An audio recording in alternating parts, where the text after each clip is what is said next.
우리가 몇 주 또 절기 때문에 쉬었기 때문에 잊어버릴 수가 있습니다. 그래서 첫 번째 시간, 두 번째 시간에 배운 것들을 복습해 보게 되면요, 먼저 고린도후서는 특이하게 10장부터 시작된다라고 말씀드렸죠. 10장에서 13장까지가 고린도후서의 첫 부분입니다.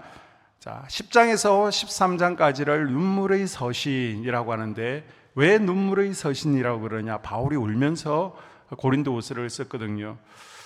바울에 대해서 10장에 보게 되면요, 많은 공격이 있었습니다. 바울은 12제자에 속하지 않는다, 또 설교에 문제가 있다, 독신생활을 하는 것 부실하기 때문이다, 또 헌금을 강요한다, 물질에 욕심이 있다, 약속을 잘 지키지 않는다, 기도발이 없다, 이런 것 가지고 공격을 했습니다. 그래서 11장에 보게 되면요, 바울은 자기 자신과 고린도 교회 내에서 선동하고 분열을 일으키고 있는 거짓 지도자들을 함께 대조, 비교를 하고 있습니다. 그 다음 12장에서는요, 나에게 사도된 표시가 있다라고 설명을 하고 있고요, 13장에서는 너네들이 아직까지도 누군가 속임의 말에 이리 밀리고 저리 밀리고 혼돈되지 말고 영적으로 성숙하라, 온전하게 성숙하라 라고 당부를 하고 있습니다. 자, 그리고 나서 1장에서 9장까지는 위로와 사과의 편지인데요, 바울이 디모데 편으로 고린도전서를 써 보냈습니다. 고린도교의 많은 문제를 아볼로가 알려주고요, 걸로의 집사편을 통해서 듣게 되었습니다. 또 공식적인 질문서를 가지고 왔습니다. 그것에 대한 대답이 고린도전서였죠. 디모데가 가지고 왔는데 이것이 부흥을 불러온 것이 아니라 분열을 불러왔죠. 오히려 바울까지 공격하게 되었습니다. 이에 바울은요, 고린도후서 10장에서 13장 무슨 편지? 눈물의 편지를 써서 디도편으로 써 보내게 됩니다. 그러고 나서 디도를 통해서 고린도 교인들이 변화되기 시작했다 소식을 듣게 되고요, 아직 남아있는 오해를 확실하게 해소하기 위해서 고린도후서 1장에서 9장, 이걸 기쁨의 편지 또는 위로와 사과의 편지라고 합니다. 이것을 기록하게 되었습니다. 이것이 1장에서 9장인데 지난 시간에 1장에서 4장까지 살펴보았습니다.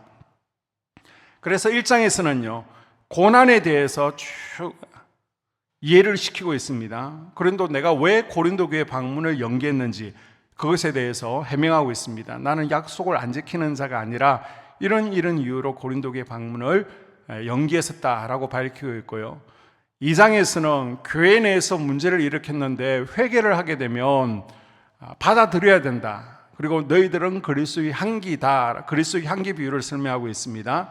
3장에서는요, 또 너희는 그리스도의 편지다라고 설명하고 있고요, 4장에서는 내가 왜 이렇게 어려운 가운데서도 사역을 감당하고 있는지, 사역의 동기와 또 어떻게 사역해야 되는지, 사역의 자세에 대해서 4장까지 설명하고 있었습니다.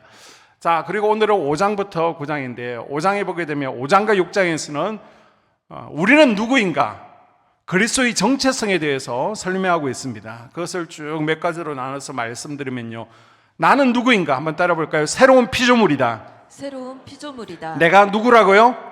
새로운 피조물이라는 것입니다. 5장 17절에 그런즉 누구든지 그리스도 안에 있으면 새로운 피조물이라. 이전 것은 지나갔으니 보라 새 것이 되었도다. 아멘. 아멘. 성경을 펴시고 줄을 그으셔야 됩니다. 화면만 쳐다보고 있으면 내 것이 되지 않습니다. 권사님, 저만 쳐다보지 마시고 성경에 줄을 그으세요. 자, 17절 줄을 그으시고 그리스도 안에 있으면 이라는 표현은요, 우리의 새로운 삶이 예수 그리스도와의 관계에서 시작된다라는 것을 의미하고 있습니다. 누구와의 관계에서? 예수 그리스도와의 관계에서 내가 새롭게 시작되는 것입니다. 자, 그 다음 그리스도 안에 있으면 새로운 피조물이라. 우리가 그리스도 안에서 새로운 존재가 된다는 것입니다. 이것은 단순한 변화가 아니죠. 본질적인 변화입니다. 물이 포도주로 변화되는 것처럼 우리에게는 반드시요, 예수님을 믿기 전과 믿고 난 후, 성령 받고 거듭나기 전과 거듭난 후의 삶을 우리는 비교할 수 있어야 됩니다. 그리고 그 변화를 내 주변 사람들에게 간증할 수 있어야 되는 겁니다. 그래서 우리가 복음을 제시할 때는 사형리를 제시하는 것이 아니라 생명의 다리를 전하는 것이 아니라 전도 폭발을 전하는 것이 아니라 내가 예수 믿기 전에 어땠는데 내가 예수 믿고 나서 이렇게 변화되었다. 내가 예수님을 믿고 나서 이렇게 달라진 점이 있다. 이걸 소개하는 겁니다. 새로운 피조물로서의 삶은요, 우리의 생각, 우리의 행동, 우리 삶의 우선순위, 삶의 목표까지도 다 변화시키는 줄로 믿습니다. 아멘. 자, 그리고요, 보십시오. 이전 것은 지나갔으니 우리는요, 우리의 과거가 우리를 더 이상 지배하지 않습니다. 그런데 마귀는 계속해서 우리에게 정죄의 화살을 쏠 것입니다. 자꾸만 죄책감을 불러일으킬 거예요. 과거에 네가 이런 사람이었잖아. 너 이렇게 잘못했잖아. 네가 이렇게 더러운 존재잖아. 그러나 우리의 과거의 죄와 실수는요, 그리스도 안에서 용서받았습니다. 아멘. 그리스도의 보혈로 덮어졌습니다. 아멘. 과거의 잘못으로 인해서 더 이상 괴로워하지 마십시오. 죄에 눌리지 마십시오. 우리는 어렵지 않아요. 그러나 칭의 예수 그리스도 보혈 아래서 그리스도의 보혈로 우리를 덮어주기 위해서 우리를 의롭다 칭해 주신 줄로 믿습니다. 아멘. 다음으로 새 것이 되었도다. 이 구절은요, 우리가 그리스도 안에서 새로운 삶을 시작하게 되었음을 선언하고 있습니다. 새로운 피조물로서 우리는 새로운 마음과 이제는 새로운 목적을 가지고 살아가게 된 것입니다. 더 이상 세상의 것에 집착하지 않게 되는 것이죠. 새로운 피조물로서의 삶은요, 우리의 가치관, 우리의 생각, 삶의 우선순위를 완전히 변화시키게 되는 줄로 믿습니다. 아멘. 자, 두 번째 그리스도의 정체성, 나는 누구인가? 따라합니다. 그리스도의 대사이다. 그리스도의 대사이다. 자, 성경 보세요. 5장 20절 줄을 긋습니다. 그러므로 우리가 그리스도를 대신하여 사신이 되어. 아멘. 자, 사신은요, 그리스 헬라 원문에서는 프레스 베오맨이라고 되는데 영어로는 엠베스더라고 그러죠. 대사라고 합니다. 이렇게 대사로 번역하지 않고요, 사신으로 번역한 것은, 대사는 우리 미국 대사관, 영국 대사관 다 들어왔잖아요. 한번 들어오면 수십 년 동안 오랫동안 생활하게 됩니다. 대사는요. 그런데 어떤 특정한 사건을 위해서 임시로 보냄을 받은 신분이기 때문에 대사로 번역하지 않고요, 사신으로 표현하고 있는 겁니다. 그러니까 한마디로 말하여 왕의 특사라고 생각하시면 됩니다. 이 왕의 특사라는 것은 왕의 특별한 명령을 받은 사람으로 어떤 특별한 임무, 특별한 권위를 가지고 왕을 대신해서 대신 어느 정도의 기간 동안 보내지는 신분을 말하는 것이죠. 우리도 대사이기도 합니다. 이 땅으로 보냄을 받았으니까. 그러나 우리가 이 땅에서 사신으로 보냄을 받았는데 어떤 사명을 가지고 이 땅에 왕의 특사로 와 있을까요? 화목케 하는 사명을 위해서 우리가 와 있는 것입니다. 아멘. 자, 18절 하반절에 보게 되면요, 우리로 하여금 화목케 하는 직분을 주셨다라고 말씀하고 있습니다. 우리 주님께서 저 하늘과 이 땅을 화목케 하기 위해서 이 땅에 오셨죠. 십자가에 달리신 줄로 믿습니다. 아멘. 그 사명을 누구에게 주셨다고요? 우리에게 주셨다는 것입니다.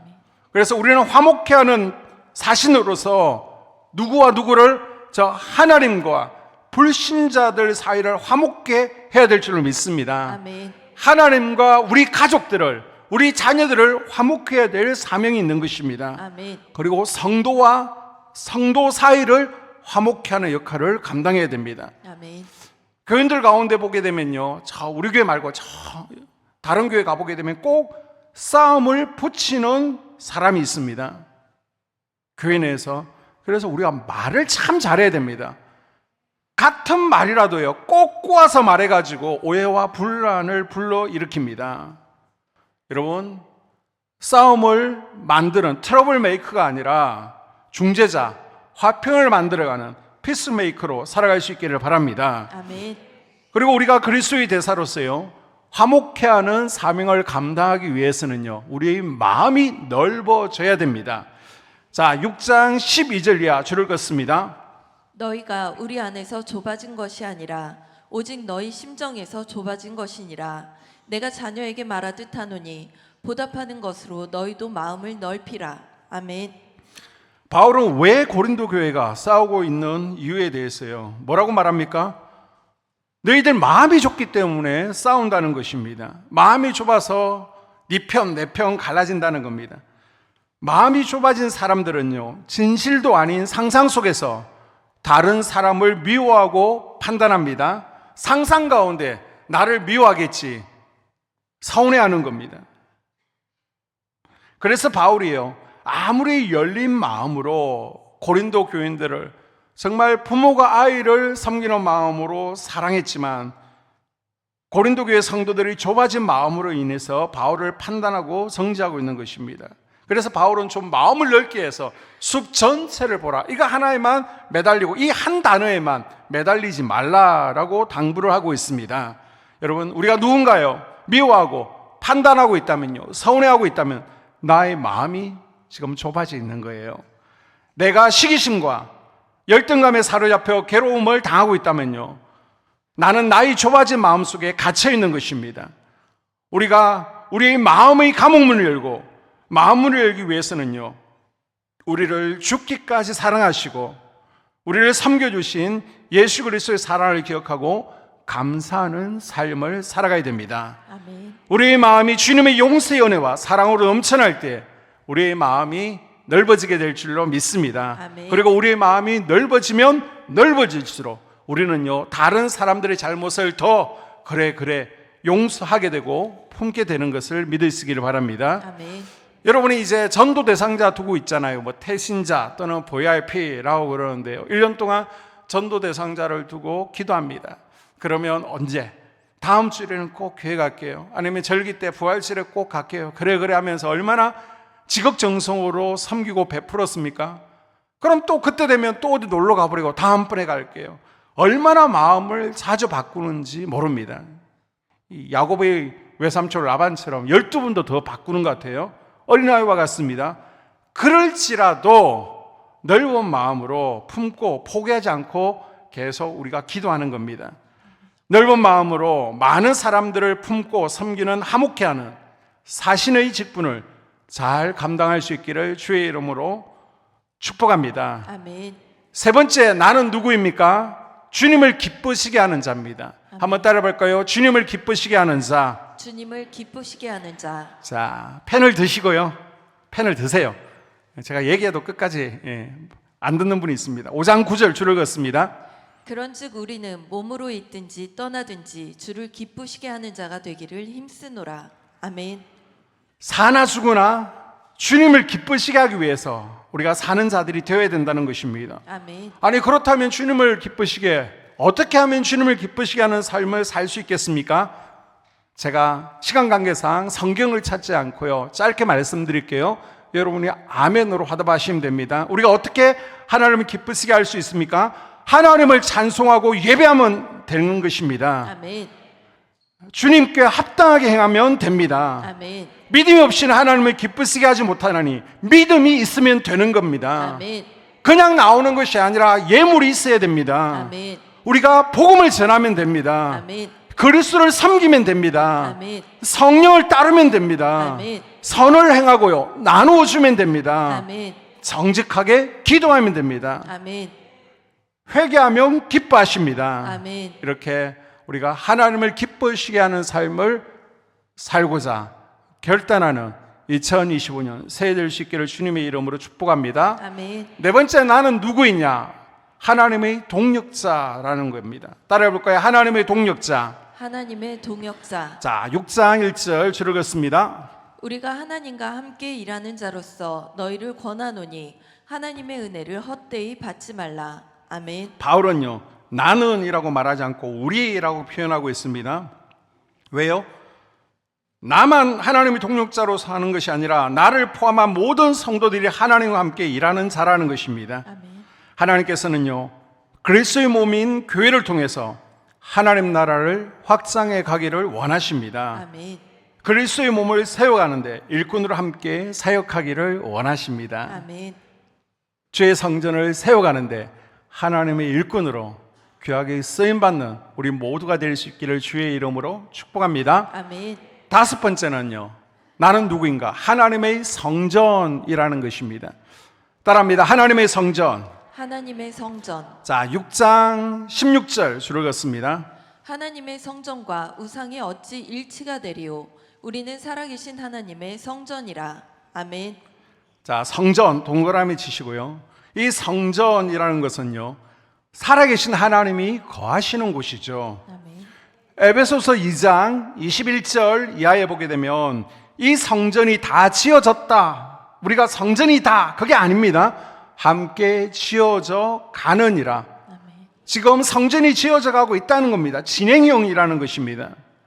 2500년 전에 포로에서 돌아온 유대인들이 성전을 세우려 할 때요, 사마리아인들과 이방인들이 방해했던 것처럼 우리가 우리 마음 가운데 성전을 세우려고 할 때 또 다른 모습으로 가장한 사마리아인들, 암몬 사람, 모압 사람들이에요. 이방인들이 우리의 성전 건축을 방해하고 있습니다. 자, 또 다른 모습의 사마리아인들, 이방인들이 누구라는 겁니까? 내 마음에 깊이 뿌리 내리고 있는, 숨어 있는 가나안 7족속이라는 것이죠. 욕심의 옷을 입고요, 주님의 성전 건축을 방해할 수 있습니다. 육신의 정욕, 이생의 자랑, 안목의 정욕, 자녀 사랑이라는 이름의 옷을 입고요, 내 몸에, 내 마음에 주님의 성전이 건축되는 것을 가로막고 있을 수도 있습니다. 원래 하나님께서요, 우리에게 주신 마음은요, 거룩한 땅, 약속의 땅입니다. 그런데 아담의 범죄 이후에 우리 마음에는요, 사단의 왕국이 세워졌죠. 교만의 왕국이 세워졌고요, 시기질투의 왕국, 나밖에 모르는 에돔 왕국이 세워졌습니다. 이걸 다른 말로 우리가 표현할 때 가나안 7족속이 자리 잡게 되었다는 겁니다. 가나안 7족속은 뭡니까? 혈기분노입니다. 시기질투입니다. 교만입니다. 탐욕과 탐심입니다. 정욕입니다. 게으름입니다. 거짓입니다. 이곳에 가나안 7족속이요, 견고한 요새를 만들고 이건 내 땅이야, 내 것이야 주장하고 있다는 것입니다.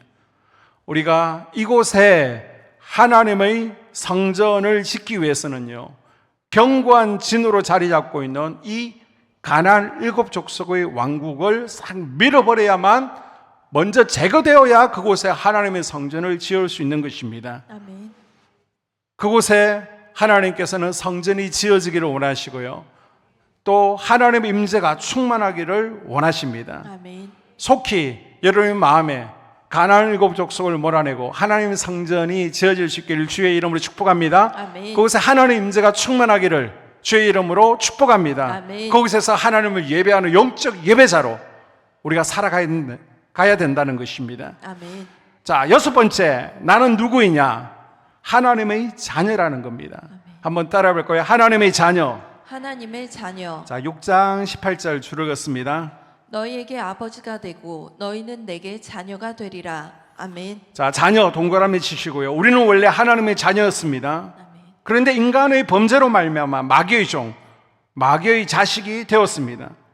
하나님께서는 마귀에게 빼앗겼던 우리를 되찾기 위해서 예수님의 피값으로 물과 피를 쏟으시고 우리를 건져내 주셨습니다. 이건 마치 흉악한 유괴범에게 유괴된 자녀를 많은 돈을 대가를 치르고 되찾은 것처럼, 아니 생명을 주고 되찾은 것처럼 하나님께서 우리를 그렇게 되찾았다는 것입니다. 그래서 이제 더 이상 우리의 신분은요, 마귀의 자녀가 아니에요. 우리는 죄의 노예가 아닙니다. 이제 하나님 나라에서 살기 위해 새로운 하나님의 자녀로 태어났습니다. 아멘. 그래서 이제 우리는 살아갈 때 어떻게 살아야 된다고요? 나는 하나님의 자녀라는 긍지와 확신을 가지고 살아야 우리가 행복한 삶, 풍요로운 삶을 살게 되는 줄로 믿습니다. 아멘. 하나님의 자녀가 누리는 특권은 무엇입니까? 하나님의 자녀는요, 하나님의 상속권을 가지게 됩니다. 이제 예수 그리스도를 믿음으로 하나님의 자녀가 된 우리는요, 영원한 천국을 유업으로 상속받게 될 줄로 믿습니다. 아멘. 또한 두 번째, 보혜사 성령님이 우리와 함께 하시죠. 성령께서는요, 우리가 영원한 천국에 이르기까지 우리를 지켜주십니다. 우리를 보호하십니다. 우리를 인도하시고 구원의 완성을 이루게 해주실 줄로 믿습니다. 아멘. 세 번째로, 우리가 하나님의 자녀가 되었으니요, 이제는 하나님 앞에 기도할 수 있는, 기도하면 이루어 주시는 특권을 누리게 되었습니다. 아멘. 또 한 가지 특권이 뭐예요? 하나님의 자녀들에게는 마귀를 이길 수 있는 권세가 주어졌습니다. 아멘. 나는요, 마귀에게 아무것도 아닌 존재예요. 하찮은 존재예요. 그러나 하나님께서 우리에게 권세를 주셨기 때문에 우리가 명하면 마귀가 떠나는 줄로 믿습니다. 아멘. 우리가 명하면 질병이 떠나갑니다. 아멘. 치유가 일어납니다. 아멘. 그래서 우리는 하나님의 자녀로서 어떻게 살라는 겁니까? 17절에 보게 되면 그러므로 너희는 그들 중에서 나와서 따로 있고 부정한 것을 만지지 말라. 아멘. 부정한 것을 만지지 말라. 그들 중에 나와서 따로 있고, 이거는 성결한 삶을 살라는 것이죠. 아멘. 하나님의 자녀로서 우리가 바벨론에 있지만은 그들과 함께 있는 것이 아니라 따로 있으면서 정결한 삶을 살기를 권면하고 있습니다. 아멘. 그 방법 가운데 하나가 뭐라는 겁니까? 믿지 않는 자와 멍에를 함께 매지 말라는 것이죠. 자, 14절 이하. 너희는 믿지 않는 자와 멍에를 함께 매지 말라.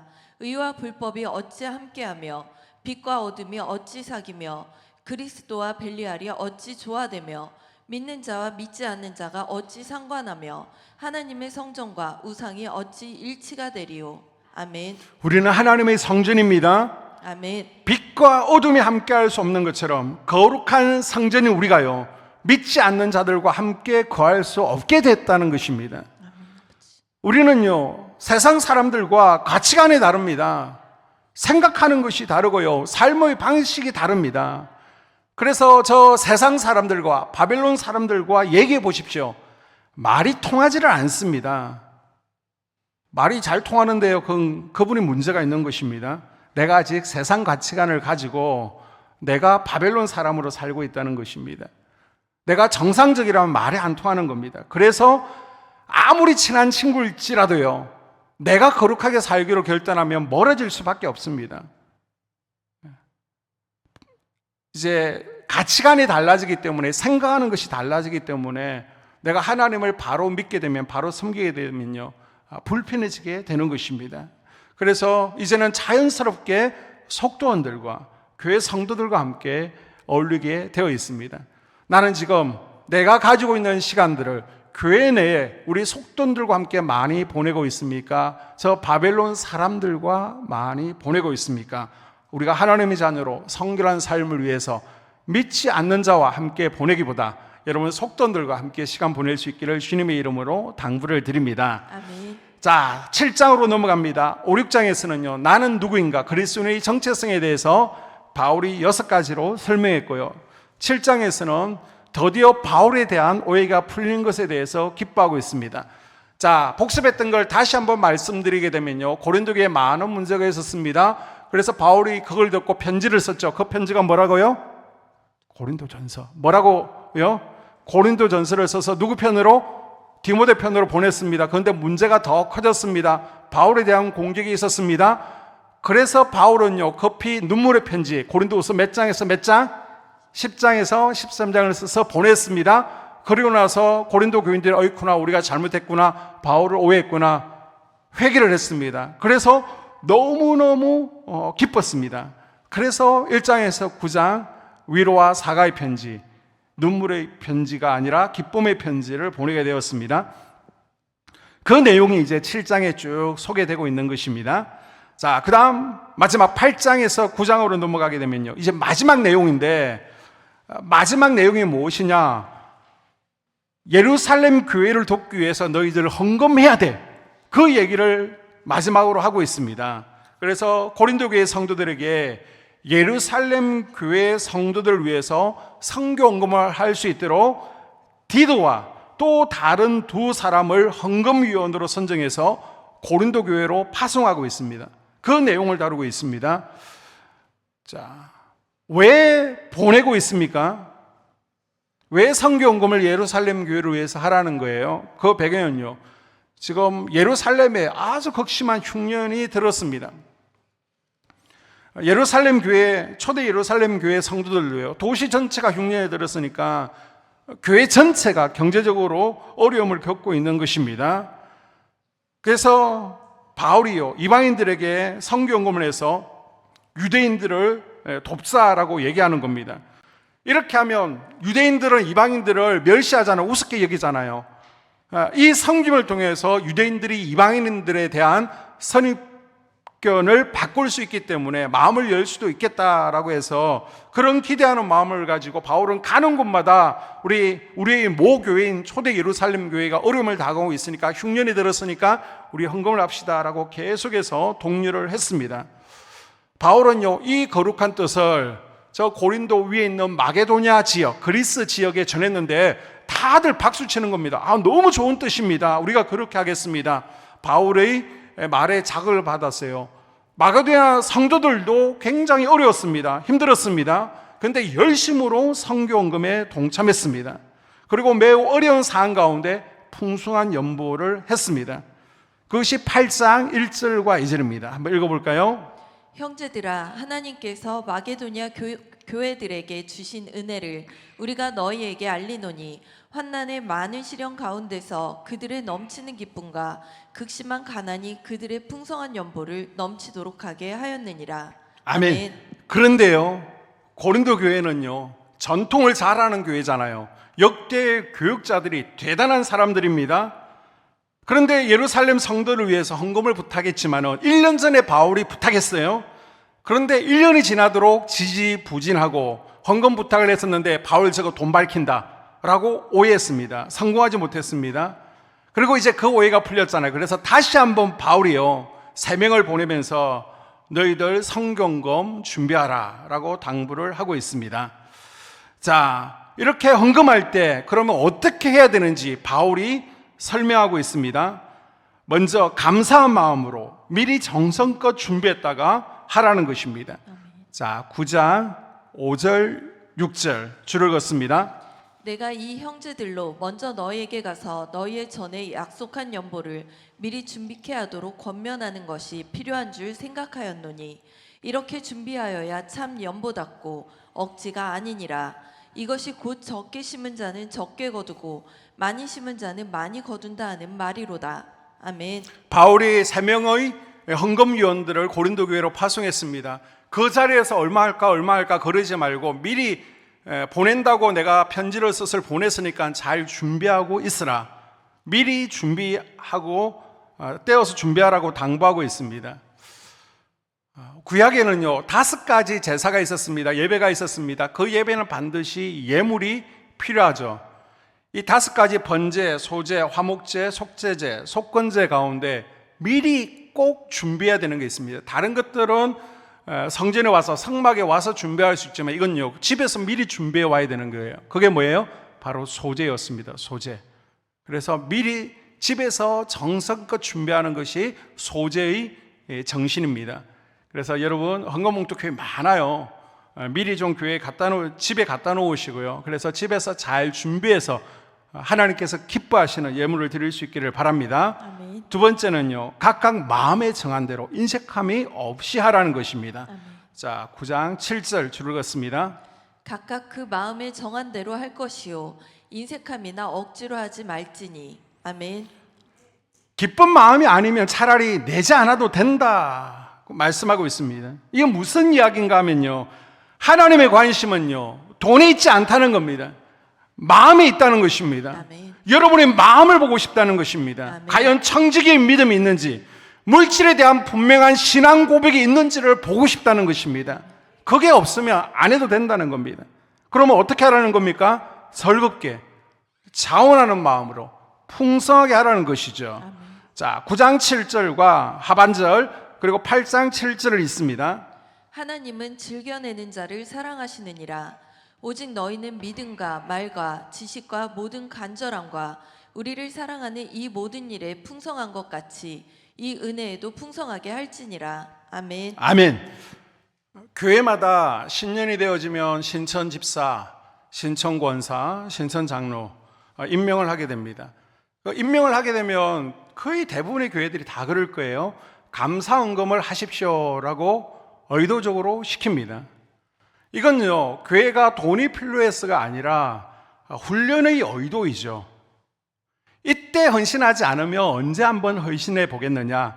그래서 이때 훈련의 의미에서 집사가 되었으니까 그만큼 무게를 가지라는 겁니다. 권사가 되었으니까 그만큼 무게를 가져보고 장로는 이만큼의 무게를 가져야 된다라고 해서 감사 헌금을 시키게 되죠. 아마 여러분도 마음에 손만 들어보십시오. 교회에서 집사는 얼마, 권사는 100만 원, 또 장로는 1000만 원, 그렇게 다들 헌금을 하셨을 겁니다. 그런데 그게 이제 제가 부임하고 나서 싹 없앴습니다. 왜요? 헌금을 중요하지 않게 생각해서가 절대 아닙니다. 그거 나쁘다고 생각하지 않아요. 훈련의 의도에서 필요합니다. 그러나 그러다 보니까요, 돈이 없어서 직분을 못 받는 분이 계시더라고요. 그래서 이래서는 안 됐구나. 돈이 없어도 직분을 받으실 수 있도록 이걸 없애야 되겠다라고 생각했습니다. 그리고요, 또 하나는 믿음이 없는데 억지로 하면서 뒤로 말들이 있습니다. 그래서 차라리 이건 직분 받음에 감사 감격해서 자원하는 마음으로 해야 되는 것이지, 뭐 억지로 하라고 한다고 뒤로 부정적으로 궁시렁거리면서 하는 것은 하나님께서 기뻐 받지 않으시기 때문에 이렇게 강요를 하지 않게 되는 것입니다. 그래서 여러분이 항상 하나님 앞에 드릴 때는 어떻게 해요? 즐겁게 자원하는 마음으로, 그리고 풍성하게. 우리가 임명식 때 되면 제가 아무도 말씀하지 마십시오라고 당부를 드립니다. 제가 제 목양실에 오게 되면 체크리스트가 있습니다. 그래서 그냥 권사를 세우고 그냥 집사를 세우는 게 아니라 예배, 또 밴드 묵상, 뭐 헌금 생활 하나하나 다 체크를 하면서 성경 공부를 얼마큼 했는지, 사역은 어떻게 하고 있는지 다 체크를 하면서 준비를 하고 있습니다. 그런데 어떤 분의 마음 가운데는, 아니 누구 집사님은요 건축한 거 얼마큼 하셨는데 이번에 권사 줘야 되는 거 아닙니까? 라고 생각할 수 있습니다. 여러분, 직분은요 돈으로 사는 게 아닙니다. 그거는 세상 방식입니다. 굉장히 무서운 생각입니다. 다시 말씀드리지만 직분은요 봉사하라고 주시는 거예요. 집사는 교회 일하시라고요. 권사는요 15명의 몫을 감당하라고, 15명의 영혼을 관리하는 어머니가 되라고 세우는 것입니다. 그래서 하나님께서 왜 교회 내에서 직분을 세우시는지 너희들로 잘 알고 기쁨으로 감당할 수 있기를 바랍니다. 아멘. 이런 마음으로 헌금했을 때 그 결과가 무엇입니까? 하나님을 기쁘시게 한다는 것이죠. 아멘. 빌립보서 4장 18절에 이는 받으실 만한 향기로운 제물이요 하나님을 기쁘시게 한 것이라. 아멘. 하나님께서 받으시는 향기로운 제물이고 하나님을 기쁘시게 하는 것이다 라고 설명하고 있습니다. 아멘. 또 하나님께서는요 영적인 은혜뿐만 아니라 모든 일에 넉넉하게 해주신다 라고 말씀하고 있습니다. 아멘. 자, 9장 8절 볼까요? 하나님이 능히 모든 은혜를 너희에게 넘치게 하시나니 이는 너희로 모든 일에 항상 모든 것이 넉넉하여 모든 착한 일을 넘치게 하게 하려 하심이라. 아멘. 모든 은혜를 너에게 넘치게 하시나니, 모든 일에, 언제요? 한 번씩이 아니라 항상, 조금요 아닙니다. 모든 것이 넉넉하여 모든 착한 일을 넘치게 하신다라고 말씀하고 있습니다. 아멘. 이건 쉽게 얘기하면요, 적게 심은 자는 적게 거두고 많이 심는 자는 많이 거두게 된다는 것입니다. 이걸 이제 추수의 원리라고 그러죠. 9장 10절에 보게 되면 하나님께서는요 우리에게 먹을 양식과 씨를 분명하게 나눠서 주십니다. 우리가 먹을 것이 있고요 심을 것이 있습니다. 제가 준비하면서 이 말씀 드리면 알아들을까? 그래도 우리가 영적 수준이 되니까 좀 알아들으실 수 있을 것이다 믿음으로 말씀을 드립니다. 자, 우리가 먹을 것이 있고요 우리가 심을 것이 있습니다.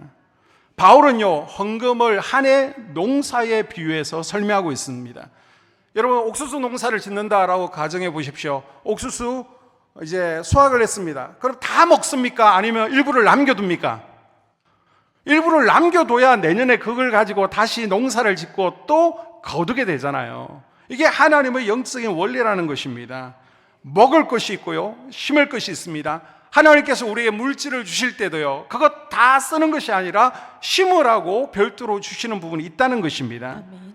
자, 그래서 9장 6절에 보게 되면 적게 심는 자는 적게 거두고 많이 심는 자는 많이 거둔다. 그래서 여러분, 헌금은요 버리는 게 아닙니다. 이건 씨앗이라는 겁니다. 아멘. 낭비가 아니고 소비가 아닙니다. 많이 심는 사람은 많이 거두고요 적게 심는 사람은 적게 거두는 것입니다. 이게 자연 법칙이자 하나님의 법칙입니다. 아멘. 그렇기 때문에 하나님께 내가 선심 베푼다, 뭐 돈을 드린다 생각하지 마시고요. 내가 우리 가정을 위해서, 우리 자녀들을 위해서 심는 씨앗이다라고 생각하십시오. 아멘. 내가 퇴직하고 나서 또 죽을 때 자녀들이 이만큼의 유산을 물려줘야 될 것 같죠. 여러분, 은행에 예금해서 물려줄 생각하지 마시고요. 하늘나라 상구에 쌓아두고 물려주시기를 바랍니다. 아멘. 아브라함이 열심히 심으니까요, 이삭이 거두지 않습니까?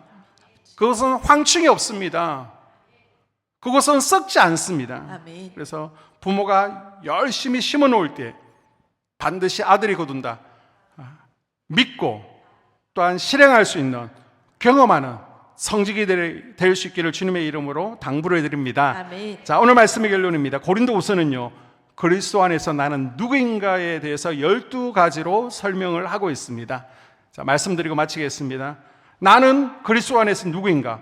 그리스도의 향기라는 겁니다. 아멘. 2025년 새해 저 바벨론에서 그리스도의 향기로 사십시오. 아멘. 나는 누구인가? 그리스도의 편지입니다. 아멘. 내가 성경 말씀이 되어야 되는 거예요. 나를 통해서 예수님을 볼 수 있게 되는 거예요. 그래서 제가 모건대학교 강의하면서 불신자들이 이렇게 앉아 있잖아요. 그러면 가르칠 때 제가 한 학기 동안 어떻게 말하는지 행동하는지 보고 그냥 예수님이 어떤 분인지 느껴보세요 라고 얘기를 합니다. 그러면 한 학기 지나고 나서 평가할 때 기독교에 대해서 굉장히 부정적이었는데 긍정적인 마음으로 바뀌게 되었습니다 라고 하면서 많은 생각들의 변화가 일어나는 것을 볼 수 있습니다. 여러분이 그리스도의 편지입니다. 아멘. 또한 여러분이 새 언약의 일꾼입니다. 여러분은 보배를 담은 질그릇입니다. 아멘. 그리고 하늘의 장막을 덧입는 존재입니다. 아멘. 여러분은 그리스도의 사신이에요. 화목케 하는 사명을 감당하셔야 됩니다. 아멘. 하나님의 동력자입니다. 아멘. 살아계신 하나님의 전입니다. 아멘. 그리고 여러분은요, 그리스도의 군사예요. 1년 동안 영적 전쟁에서 승리하십시오. 아멘. 그리고 여러분은 그리스도의 중매쟁이들입니다. 저 바벨론 땅에 하나님을 알지 못하는 이들, 그리스도의 신부될 수 있도록 여러분이 중매를 서 주십시오. 아멘. 그리고 여러분은요, 가시를 가지고 있는 신령한 자들입니다.